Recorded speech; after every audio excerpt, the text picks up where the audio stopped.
lazim dipahami oleh orang-orang Kristen bahwa Rut itu adalah simbol dari bangsa-bangsa bukan Yahudi atau Goyim. Dan kita akan mempelajari bagaimana kaitannya dengan keselamatan melalui Israel. Jadi bangsa-bangsa lain yang disimbolkan dengan Rut dan bagaimana mengenai keselamatan bangsa-bangsa melalui Israel. Nah, saudara-saudara, setiap kita membahas satu kitab akan dengan naskah-naskah kuno yang memuat manuskrip kitab suci. Jadi seperti yang sering saya sampaikan bahwa naskah terkuno dari kitab Tanakh atau Perjanjian Lama kalau dalam bahasa orang Kristen itu paling tua berasal dari abad 10 setelah Masehi. Tetapi dengan ditemukannya naskah-naskah Laut Mati, kita memiliki naskah kuno yang berusia lebih dari 1000 tahun dari abad ke-10, sehingga sampai hari ini naskahnya berusia 2000 tahun lebih ya. Ini salah satu contoh temuan dari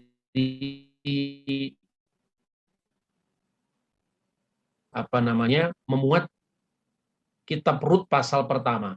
Jadi ditemukan di gua keempat, Khi itu kodenya Qumran dan 104 itu adalah kode naskahnya.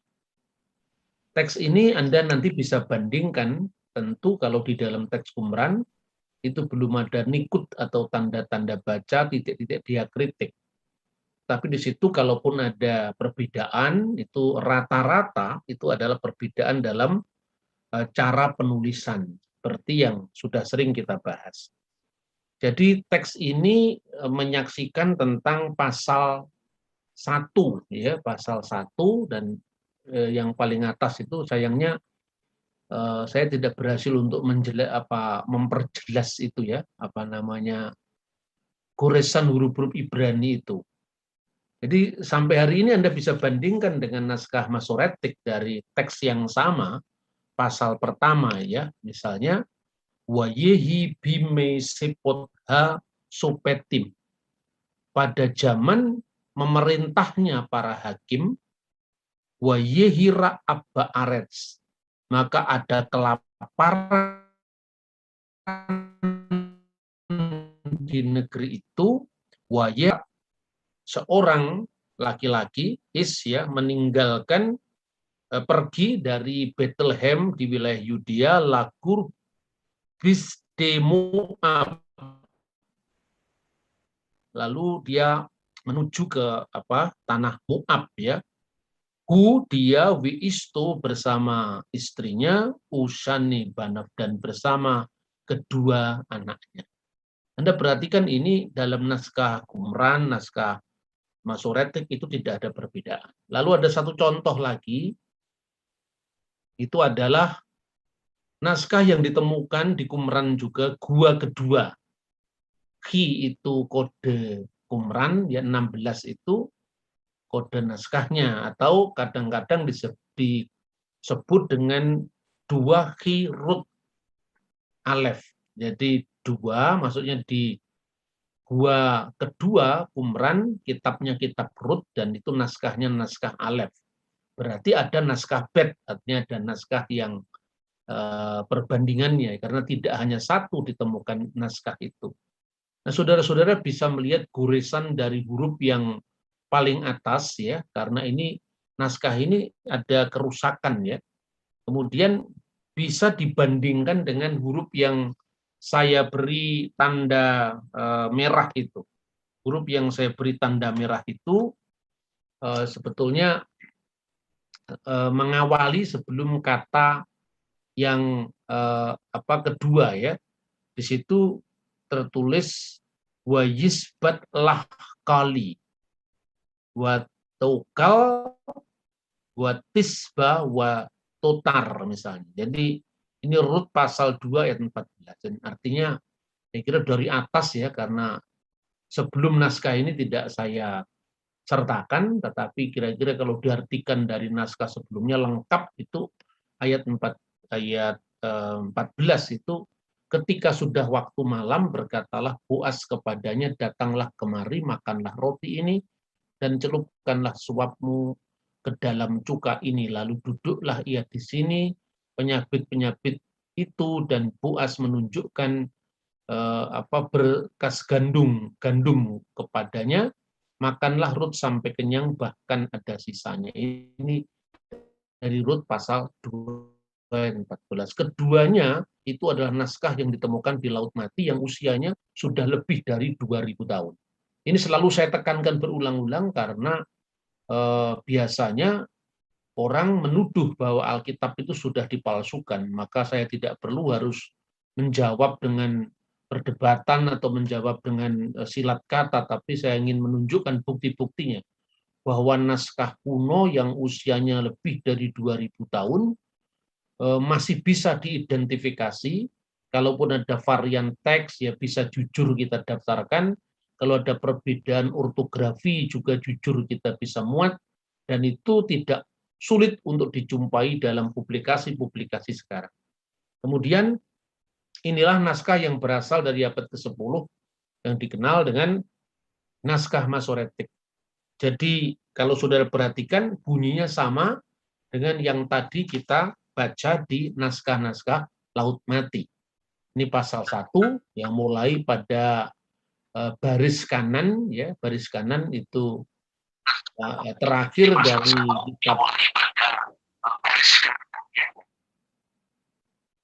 dari kitab Hakim-Hakim, dan kemudian itu masuk dalam Megilat Rut ya, gulungan kitab Rut. Nah, saudara-saudara, bagaimana asal-usul kitab ini sebelum kita membahas isinya ya? Teori-teori yang muncul mengenai siapa penulis kitab Rut. Kadang-kadang dalam beberapa tafsir kitab suci cuma dikatakan penulisnya tidak jelas. Tetapi kalau kita lihat dari zamannya, tidak setidak jelas dan apapun dalam konteks kitab suci yang usianya ribuan tahun dan zamannya itu berasal dari pertengahan abad ke-11 sebelum Masehi. Kira-kira seperti itu. Jadi ini pasca Musa ketika pada masa Hakim-Hakim, sebelum Israel menjadi kerajaan. Ya, setidak pasti apapun untuk ukuran naskah kuno itu pasti. Ya, setidak pasti apapun dalam anggapan orang modern, untuk ukuran naskah kuno itu lebih pasti.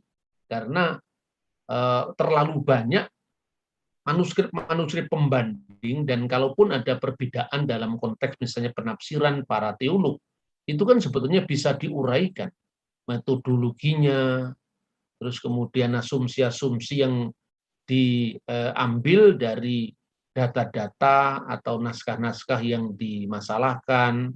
Dari sudut metodologinya itu apakah ilmu kritik salinan saja atau kritik bentuk, itu kan bisa. Dalam Kristen itu bisa dibahas dengan fair. Jadi artinya kita tidak bisa mengukur otentisitas kitab suci dalam ukuran naskah yang baru muncul, misalnya tulisan dari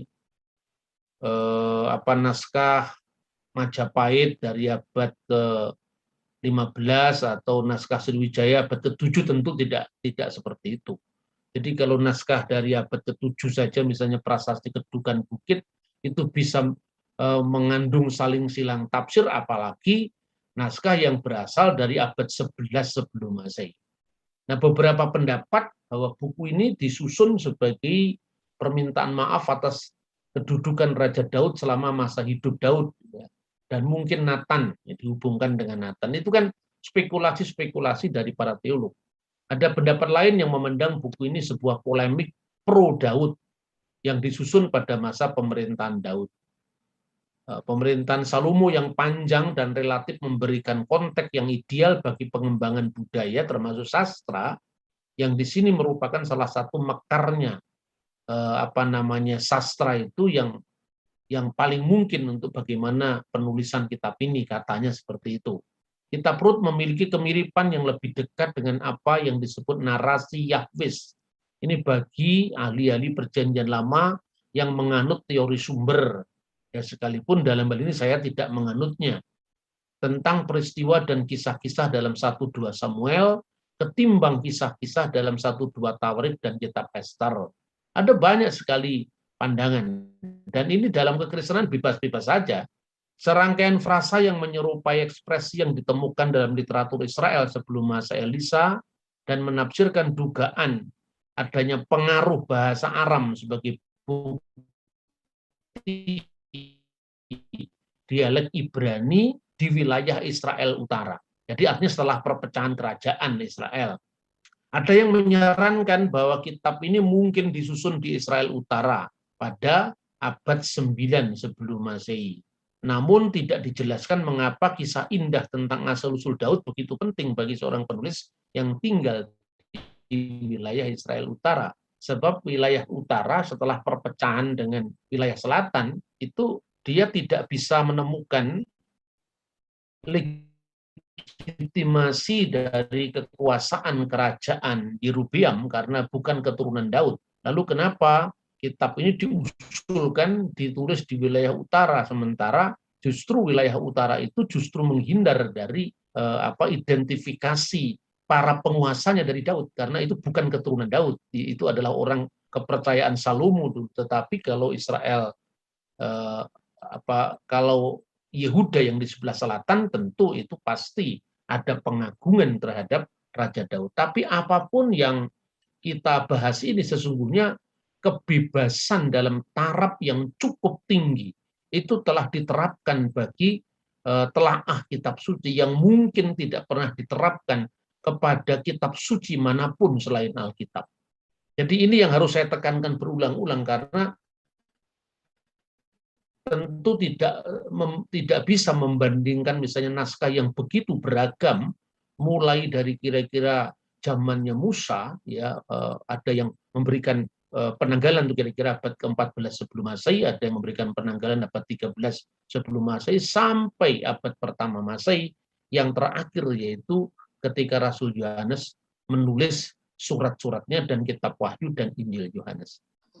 Lalu pandangan dari orang Yahudi secara khusus yang tercermin dalam Talmud, kalau kita bandingkan dengan sistematika Kristen, jadi Alkitab kita ini mengikuti Septuaginta dan Vulgata, sekalipun naskahnya naskah Ibrani, tetapi kita mengikuti sistematik dari Septuaginta yang meletakkan kitab Rut setelah kitab Hakim-Hakim.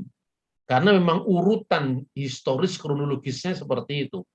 Tetapi di dalam urutan Yahudi, ya, yang kita teruskan juga lewat terbitan Alkitab Perjanjian Lama Ibrani Indonesia yang diterbit oleh LAI. Jadi kalau saudara membaca Alkitab hanya bahasa Indonesia, itu kita mengikuti urutan Septuaginta yang lazim, karena itu urutan berdasarkan kronologi. Sementara kalau kita membaca Alkitab Ibrani Indonesia yang diterbitkan oleh LAI, itu kita mengikuti urutan Ibrani, urutan non-Ibrani. Nah, itu saya ingin kutipkan sebuah informasi dari kitab Talmud, ya, khususnya traktat Baba Batra 14. Baraita melanjutkan urutan Ketuvim adalah Rut dan Mazmur, Ayub dan Amsal, Pengkhotbah, Kidung Agung dan Ratapan, Daniel dan Gulungan Ester, dan Esra dan Tawarik. Lalu Gemara bertanya, dan menurut orang yang mengatakan Ayub hidup di zaman Musa, karena ada perbedaan pendapat, ada yang mengatakan Ayub itu hidup di zaman Abraham, dan ada yang mengatakan Ayub itu hidup pada zaman Musa. Biarkan kitab Ayub mendahului yang lain. Gemara menjawab, kami tidak memulai dengan kitab yang mengisahkan penderitaan, katanya, yaitu tidak tepat untuk memulai Ketuvim dengan sebuah kitab yang membahas begitu luas tentang penderitaan. Gemara bertanya lagi, tetapi kitab Rut yang dengannya Ketuvim itu dibuka juga menulis tentang penderitaan karena menguraikan tragedi yang menimpa keluarga Elimelek. Lalu Gemara menjawab, ini penderitaan yang memiliki harapan masa depan, dan akan penebusan. Tetapi seperti dikatakan oleh Rabi Yohanan, mengapa dinamakannya Rut, dieja Resvavta, karena dari dia telah lahir Daud dengan kepuasan, dengan rasa puas, dan akar kata Resvave, yang Maha Kudus, kiranya terpujilah dia dengan nyanyian dan pujian. Jadi di dalam traktat ini dikaitkan bahwa penulis dari kitab Rut itu adalah Samuel, Nabi Samuel. Dan memang Nabi Samuel hidup pada masa akhir dari zaman hakim-hakim. Lalu kita lihat juga bagaimana komentar dalam tafsir para rabi mengenai kisah yang dicatat di dalam kitab Rut. Biasanya kalau tafsiran Kristiani, teks ini dikaitkan dengan, seperti saya katakan tadi, bagaimana orang-orang Goyim, orang-orang non-Yahudi, karena Rut itu berasal dari Moab, ya, tetapi akhirnya dia mengikuti mertuanya ketika bapak mertuanya meninggal, kedua anak laki-lakinya meninggal, ya. Kemudian dia tetap mengikuti Naomi, ya, ibu mertuanya, karena dia mengikrarkan bahwa bangsamu menjadi bangsaku dan Allah yang kamu sembah juga akan menjadi Allah yang kusembah. Nah, ini dalam iman Kristen dipahami bagaimana sebagai gambaran bagaimana orang Goyim, orang-orang di luar Israel, mengalami kesadaran dari petunjuk ilahi untuk mengikuti Allah yang benar yang disembah oleh orang Israel. Dan gambaran bagaimana tentang Rut yang ditebus oleh Boaz, ya, itu gambaran tentang bagaimana manusia telah ditebus oleh Sang Juru Selamat. Nah, tentu kita tidak hanya menafsirkan secara alegoris, tapi kita juga bisa melihat bagaimana kitab Rut itu dipahami secara sastra, dan juga penyelenggaraan hukum pada zamannya itu sangat penting sekali. Jadi tidak hanya cukup bagaimana kita memahami ini dari aspek teologis semata-mata, tetapi out of context kemudian kita menafsirkan, bukan seperti itu, tapi harus ada dukungan bagaimana kitab Rut ini memiliki background sejarah, memiliki background hukum, memiliki background misalnya tentang, kalau hukum itu tentang bagaimana perkawinan levirat, ya, perkawinan levirat itu ketika seorang istri kemudian ditinggal mati suaminya, maka adik dari suaminya itu mengawini istrinya, mengawini istri kakaknya. Karena apa? Supaya namanya tidak hapus dari Israel. Karena itu konteksnya adalah bagaimana marga dari suami yang meninggal tadi tidak hilang, tapi diteruskan oleh adiknya. Tetapi dalam kasus Rut ini nanti saudara agak jauh itu. Tapi di situ Tuhan menentukan bahwa Boaz yang menjadi penebus dari Rut ini, ya, dan itu pun atas saran dari Naomi. Nah, saudara-saudara, memang tidak selalu mudah bagaimana kita memahami teks-teks yang berasal dari zaman yang sudah sangat panjang, tetapi melalui pendekatan yang lebih holistik secara khusus adalah tentang fakta-fakta sosial, bahasa asli, dan barulah kemudian kita masuk dalam pembahasan teologis. Jadi kalau di Kristen maknanya seperti itu, tapi kalau di Yudaisme itu hanya dimaknai sebagai gambaran tentang keagungan cinta kasih. Nah, tapi bagaimanapun kita tetap bisa membandingkan antara keduanya, ya. Yang pertama, ini tafsiran para rabi yang saya kutip di sini. Boaz dari Yehuda memberkati Rut karena kebaikannya yang luar biasa baik kepada Naomi dari Yehuda maupun kepada rakyat Yehuda itu sendiri. Dikutip misalnya dari Rut pasal 3 ayat 10. Lalu kata Boaz kepadanya, diberkatilah kiranya engkau oleh Tuhan, ya anakku, sekarang kau menunjukkan kasihmu yang nyata lagi daripada yang pertama kali, karena engkau tidak mengejar orang-orang muda, baik yang miskin maupun yang kaya. Lalu komentar Rabi Rasi, seorang rabi yang hidup pada masa abad pertengahan, meninggal tahun 1105, mengenai tindakan kebaikan yang pertama. Tindakan kebaikan yang pertama itu ketika Ruth kemudian bergabung dengan para penyabit itu di ladangnya Boaz. Dan itu digambarkan tentang bagaimana kegigihan dia dalam bekerja untuk Boaz itu. Dan yang disebut dengan kasih kebaikan yang kedua itu ketika atas saran Naomi, kemudian Ruth itu melakukan tindakan yang secara budaya dianggap sebagai ukuran penghormatan yang luar biasa ketika Boaz ada di pengirikan dan kemudian dia membukakan selimut dari tempat istirahatnya.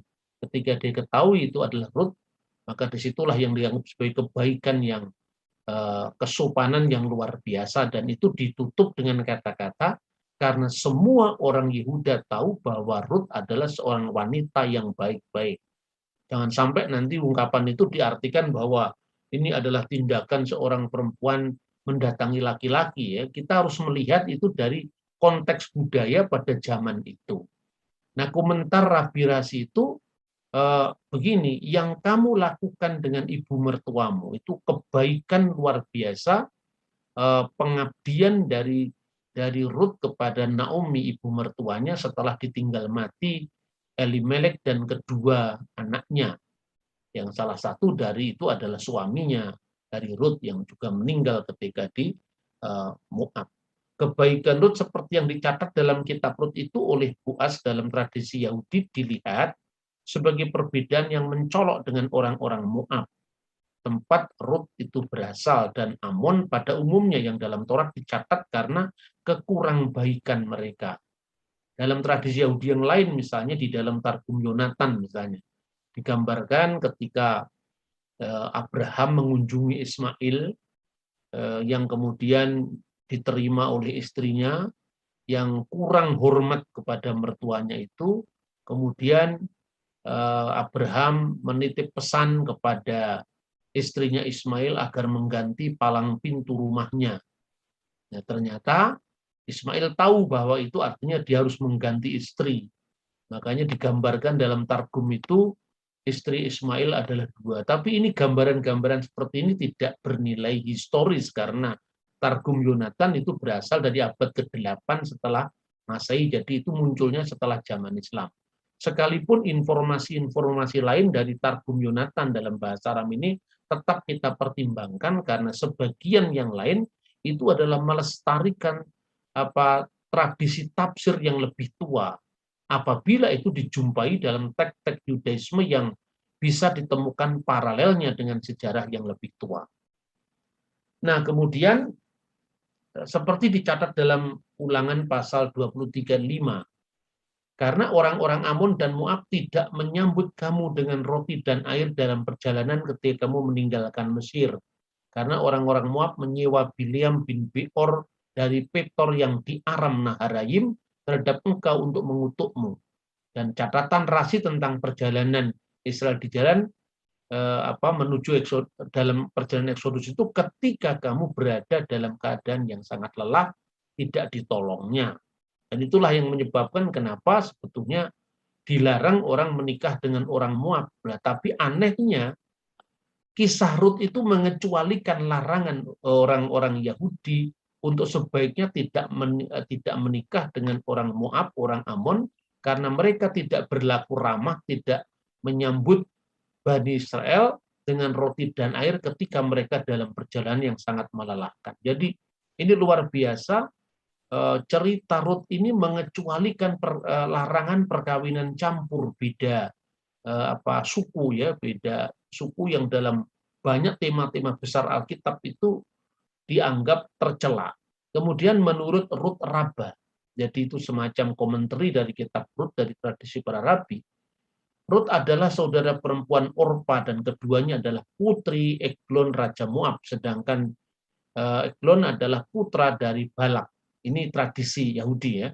Ini dipandang sebagai upah bagi Balak karena ia membangun mezbah di Eglon karena ia bangkit dan mendengar nama Tuhan dari Ehud dan Hira. Rut Rabah tidak mengatakan bahwa Rut pindah agama selama ia menikah dengan Mahlon, artinya suami yang pertama sebelum dia beristri oleh Boaz. Ini bertentangan dengan literatur Rabi pada umumnya yang mengatakan Rut secara resmi berpindah agama Yahudi demi menikahi Mahlon, tetapi tidak sepenuhnya beriman sampai nantinya menikah yang kedua kalinya dengan Boaz. Jadi tafsir-tafsir ini menarik untuk dibaca, tetapi tentu harus dikritisi ya dalam konteks misalnya tentang tradisi pada masa itu, ya apakah kira-kira istilah pindah agama itu bukan istilah Yahudi pada zaman kemudian setelah terjadinya aturan-aturan orang yang proselyt dalam agama Yahudi menurut halakah yang mereka tentukan, ataukah itu sudah ada pada abad ke-11 sebelum Masehi. Itu tentu pembahasan-pembahasan yang tidak mudah tetapi selalu menarik dan menantang kita. Jadi tafsiran ini sulit menjelaskan mengapa kredo Rut itu diucapkan sebelum perkawinannya dengan Boaz, ketika dia disuruh pulang ya, dan saudaranya Orpah itu memang pamitan kepada Naomi, tetapi ketika Rut dia malah tidak mau pulang dan mengatakan janganlah kamu desak saya untuk saya pulang ke negeri saya, karena kemanapun kamu akan pergi, aku akan ikut, ya. Kemanapun kau berbaring, aku akan berbaring di situ. Bangsamulah bangsaku, dan Allah yang kamu sembah adalah juga Allah yang kusembah. Jadi ini adalah kredonya dia sebelum dia menikah dengan Boaz. Jadi kalau dikatakan bahwa Rut pura-pura seolah-olah itu hanya menikah demi menikahi Mahlon, tentu itu dipertanyakan. Ini tafsiran-tafsiran yang tentu tidak tunggal karena banyak rabi-rabi lain yang memiliki penafsiran yang berbeda. Nah, kemudian kita lanjutkan bagaimana sekarang penafsiran Kristiani. Jadi dalam penafsiran Kristen, Rut itu sebagai simbol gereja atau goyim atau non-Yahudi. Seperti banyak tokoh Alkitab dalam Perjanjian Lama, Rut itu dilihat terutama sebagai tipe dari gereja Kristus, tipus eklesia. Ini seperti disebutkan oleh Santo Hippolytus, ya, Alkitis Hippolytus dari Roma, yang menafsirkan undangan yang diberikan oleh Boaz kepada Rut, yaitu makan roti dan mencelupkan sepotong anggur ke dalam anggur itu. Dan ini adalah terjemahan dari bahasa Yunani saya kira. Dan setelah puas makan, minumlah dari air yang diambil oleh para penuai muda. Peristiwa itu secara alegoris disimpulkan sebagai simbol baptisan yang diberikan oleh gereja Tuhan kepada para rasulnya, yang dalam kisah itu dilambangkan dengan para penuai. Kemudian mereka menimba air dari sumber yang abadi bersama-sama dengan para nabi, katanya. Maknanya apa? Setelah kasih karunia ilahi diterima dari Kristus, mereka bisa memuaskan dahaga jiwa mereka. Di sini Rut berasal dari Moab, melambangkan gereja sendiri yang adalah tidak hanya berasal dari Yudaisme, tapi kemudian berasal dari bukan Yahudi. Dan kita tahu bahwa gereja Yahudi dipimpin oleh Rasul Yakobus di Yerusalem, tapi segera setelah itu akan muncul gereja bukan Yahudi dari Antioquia, Syria, yang dicatat dalam Kisah Rasul pasal 11 ayat 26. Maka lebih khusus lagi, dia bukan sekedar tipus eklesia, tapi juga tipus gentium.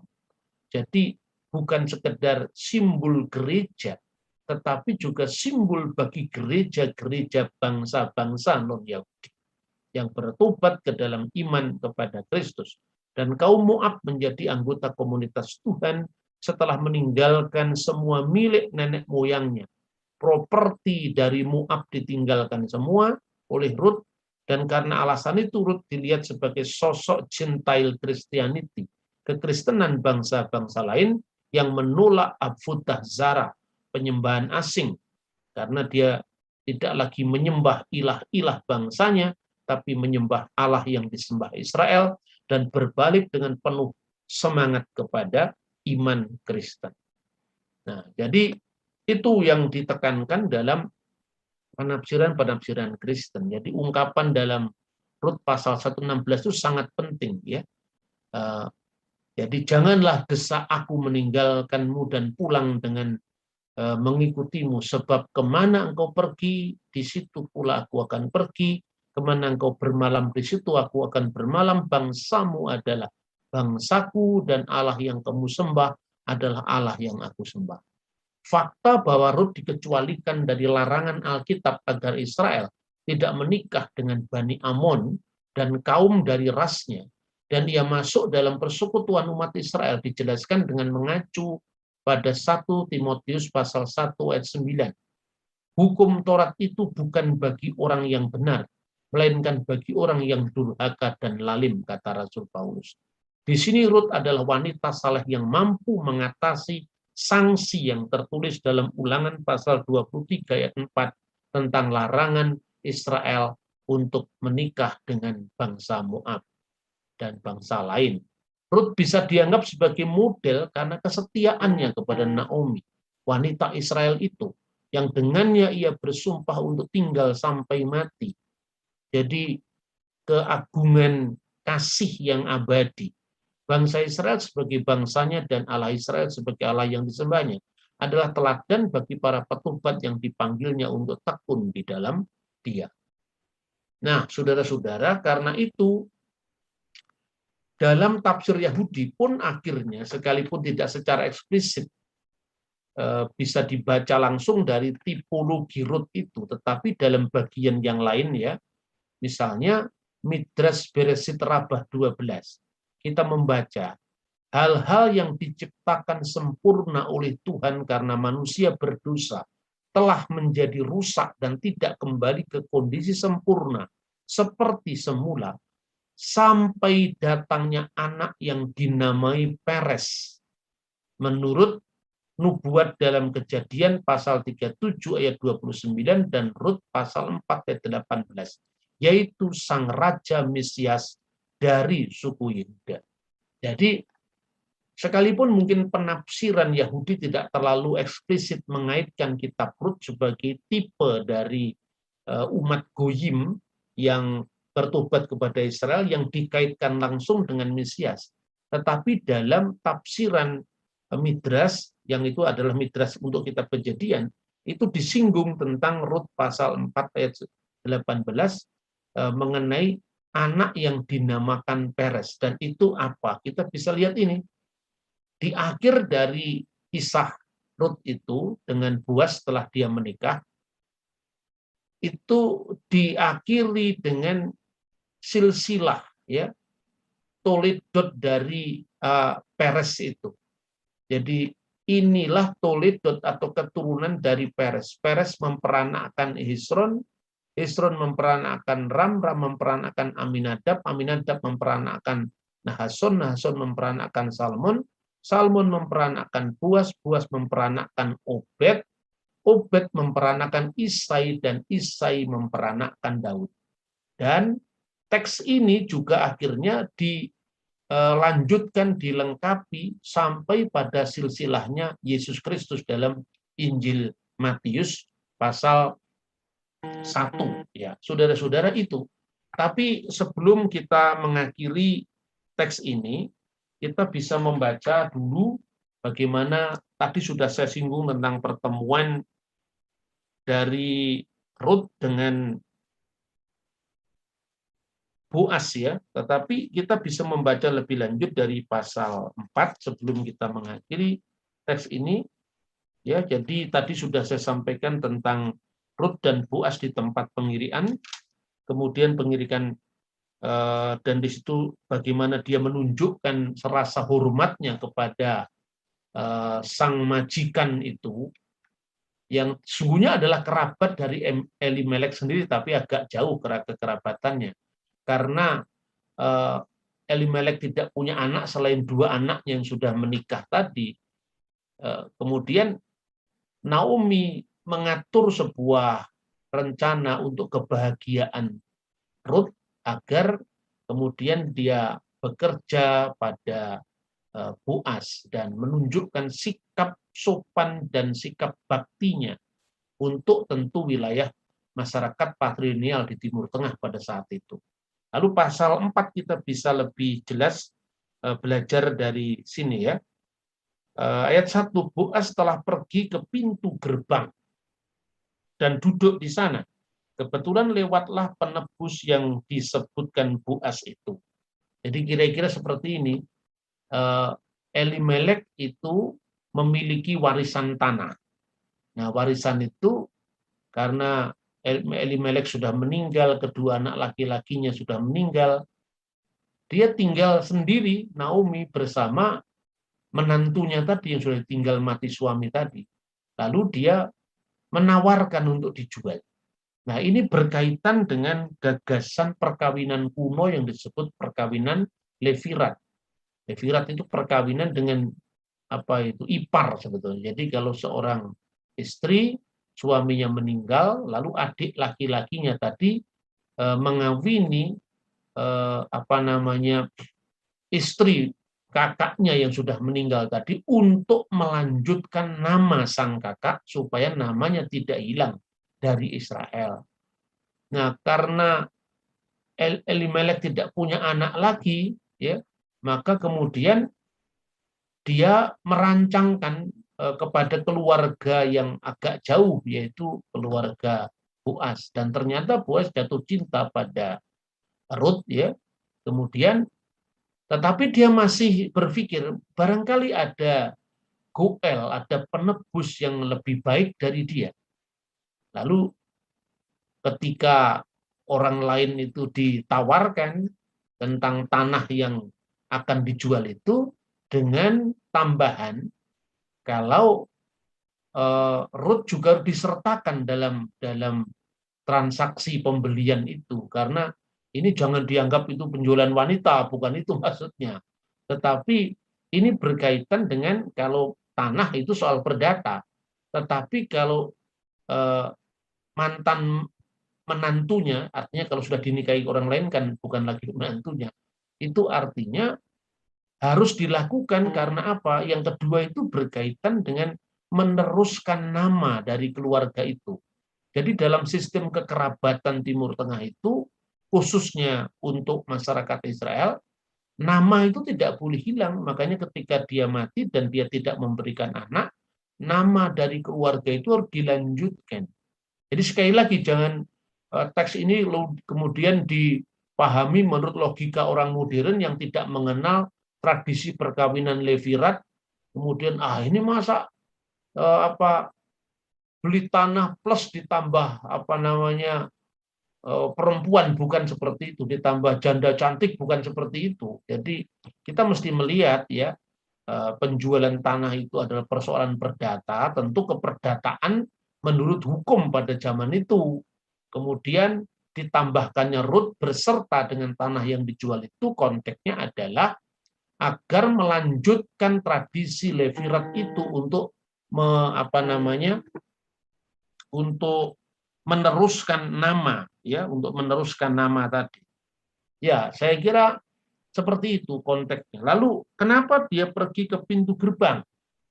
Nah, pintu gerbang itu kalau menurut tradisi kuno ya, itu artinya adalah tempat pengadilan.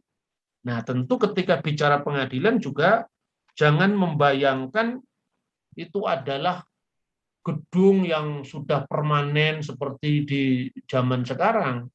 Ya, pengadilan-pengadilan di Timur Tengah itu tidak sama dengan pengadilan Yunani.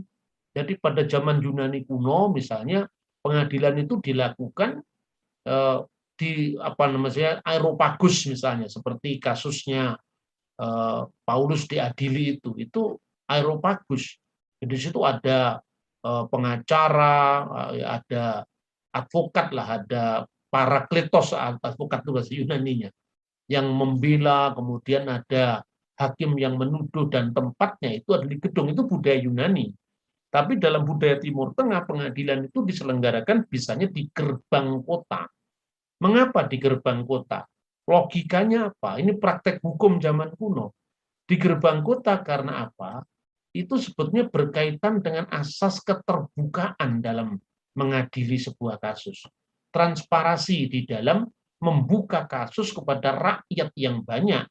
Karena pada saat itu orang berkumpul biasanya di pintu gerbang. Makanya konteks ini adalah konteks masyarakat Israel kuno, dan ini misalnya masih bertahan di zaman Raja Daud, misalnya di dalam Mazmur, ya. Mazmur 122 ayat 3. Yerusalem digambarkan sebagai Yerusalem yang didirikan sebagai kota yang bersambung rapat.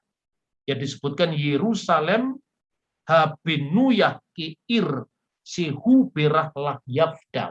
Ini konteksnya bukan sekedar bangunan yang sambung menyambung menjadi satu, gerbang-gerbang yang sambung menyambung menjadi satu, tetapi setelah ayat 3 itu masih dilanjutkan oleh ayat 5. Kisamah yasifu kisot lemispat. Jadi di sanalah telah ditaruh kursi-kursi untuk pengadilan, lemispat, ya. Jadi kursi untuk pengadilan. Jadi pengadilannya ditaruh di pintu-pintu gerbang tembok yang bersambung rapat tadi, kisot lebet David, yaitu kursi-kursi milik dari Bani Daud, dari keluarga Daud. Nah, kalau Anda belajar tentang pengadilan di Israel kuno, tentu berbeda dengan pengadilan di Yunani kuno, ya, seperti Areopagus atau Bukit Mars itu tentu berbeda dengan misalnya Anda belajar dari sejarah kerajaan Nusantara, di mana misalnya saya pernah memberikan contoh di dalam kitab Adigama, yaitu Sang Hyang Adigama itu undang-undang yang diundangkan di masa akhir Majapahit itu bersamaan dengan menjelang Perang Paregreg, ya. Ketika Laksamana Cengho datang ke Datonwetan itu pada awal pemerintahan Wikramawardhana, dulu adalah mantan Ketua Mahkamah Agung Kerajaan Majapahit sekaligus menantunya Raja Hayam Wuruk. Pengadilan itu dilangsungkan di bawah pohon beringin di tengah kota. Kenapa seperti itu? Karena pohon beringin dalam masyarakat Nusantara kuno ada simbol pengayoman. Maka hukum tidak hanya menjamin kepastian, tidak hanya menjamin keadilan, tetapi juga menjamin pengayoman dari negara. Nah, itulah yang ditekankan dalam simbol pohon beringin. Makanya dalam putusan pengadilan kita, ya, sejak zamannya Bung Karno atas usulan Dr. Saharjo ditulis di bawah pohon beringin ada kata-kata demi keadilan berdasarkan ketuhanan yang Maha Esa. Ketika kita bicara tentang Boas ini dalam konteks pengadilan Israel kuno, kenapa dilakukan di pintu gerbang? Karena itu asas keterbukaan dalam mengadili. Jadi kalau misalnya raja atau yang memerintah pengadilan itu tidak adil, semua rakyat akan melihat bagaimana putusan itu keterbukaan, transparansi di dalam konteks putusan pengadilan. Nah, kemudian berkatalah Boas kepada para tua-tua Israel, para skenim Israel, dan kepada semua orang di situ. Kamulah pada hari ini menjadi saksi bahwa segala milik Elimelek dan segala milik Kilyon dan Mahlon, kedua anak laki-lakinya, aku beli di tangan Naomi. Juga Rut perempuan Moab itu, istri Mahlon, aku peroleh menjadi istriku untuk menegakkan nama yang telah mati itu di atas milik pusakanya. Kenapa ini terjadi? Karena sebelumnya itu ada penebus yang datang untuk membeli tanah itu, tapi begitu diinformasikan sekalian dengan Rut, dia tidak mau, karena aku ingin menegakkan namaku sendiri, aku tidak mau menegakkan nama mantan suaminya Rut itu. Sementara itu karena cinta sejatinya kepada Rut, maka akhirnya dia menyaksikan kepada orang-orang di situ, ya, di pintu gerbang itu, dan dia saksikan bahwa dia mengawini Rut itu tadi, ya. Kemudian kita lanjutkan, juga Rut perempuan Moab itu istri Mahlon, dan aku peroleh menjadi istriku untuk menegakkan nama orang yang telah mati itu di atas milik pusakanya. Demikianlah nama orang itu tidak akan lenyap dari antara saudara-saudara dan dari antara warga kota. Kamulah pada hari ini menjadi saksi. Dan seluruh orang yang hadir di pintu gerbang dan para tua-tua berkata, kami menjadi saksi. Tuhan kiranya membuat perempuan yang akan masuk ke rumahmu itu sama seperti Rahel dan Lea, yang keduanya telah membangunkan umat Israel. Biarlah engkau menjadi makmur di Efrata, dan biarlah namamu termasyhur di Bethlehem. Keturunanmu kiranya menjadi seperti keturunan Peres yang dilahirkan Tamar bagi Yehuda, oleh karena anak-anak yang akan diberikan Tuhan kepadamu dari perempuan muda itu. Dan Peres ini dimaknai sebagai kakek moyang yang akan melahirkan Mesias dan menjadi terbukti ketika Yesus juga lahir dari suku Yehuda sebagai keturunan Raja Daud. Lalu Boas mengambil Rut dan perempuan itu menjadi istrinya dan dihampirilah dia. Maka atas karunia Tuhan perempuan itu mengandung lalu melahirkan seorang anak laki-laki. Sebab itu perempuan-perempuan berkata kepada Naomi, terpujilah Tuhan yang telah rela menolong engkau pada hari ini dengan seorang penebus.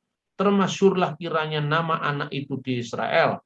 Dan dialah yang akan menyegarkan jiwamu dan memelihara engkau pada waktu rambutmu telah putih, sebab menantumu yang mengasihi engkau telah melahirkannya perempuan yang lebih berharga bagimu dan 7 anak laki-laki.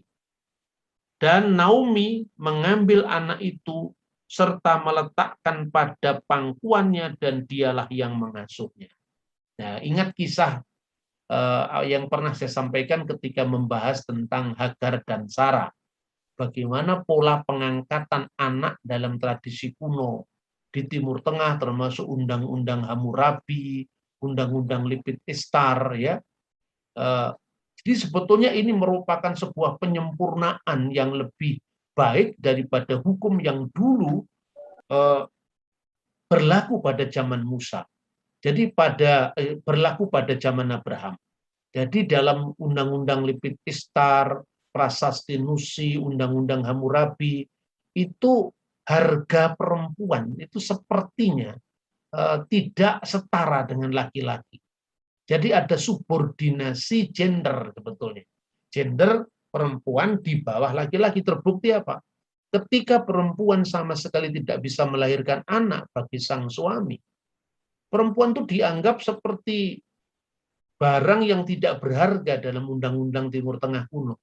Makanya sang suami tadi boleh menghampiri hambanya yang diusulkan oleh sang istri agar memperoleh anak dari hamba tadi. Dan syaratnya hamba itu harus melahirkan di rumah sang nyonya. Itu sebagai pembuktian bahwa itu benar-benar anak dari tuannya. Kemudian anak yang dilahirkan dari hubungan antara sang tuan dengan istrinya yang diberikan oleh nyonyanya tadi, artinya istri mudanya itu ada 2 pilihan. Dia bisa tetap anak itu menjadi anak dari hambanya tadi, istri yang berasal dari hamba tadi, tetapi dia harus pergi dari rumah sang nyonya. Atau anak itu akan menjadi anak sang nyonya lewat upacara pengangkatan anak. Syaratnya apa? Dalam Undang-Undang Lipit Ishtar bahwa anak itu ketika dilahirkan oleh sang hamba tadi, yang pertama menerima adalah sang nyonya, istri pertama tadi, lalu memangkunya pada pangkuannya, dan dia mengatakan, engkaulah anakku dan pada hari ini aku memperanakkan engkau.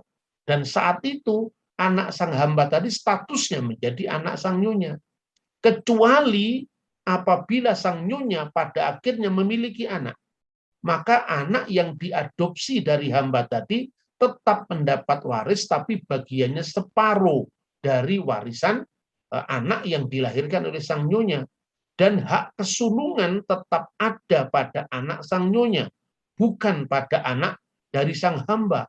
Itulah yang berlaku pada kasus Ismail.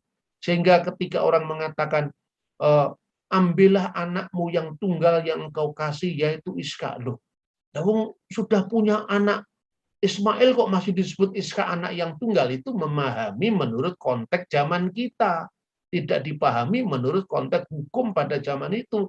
Dan oleh Tuhan itu yang disuruh tinggalkan kepada Abraham.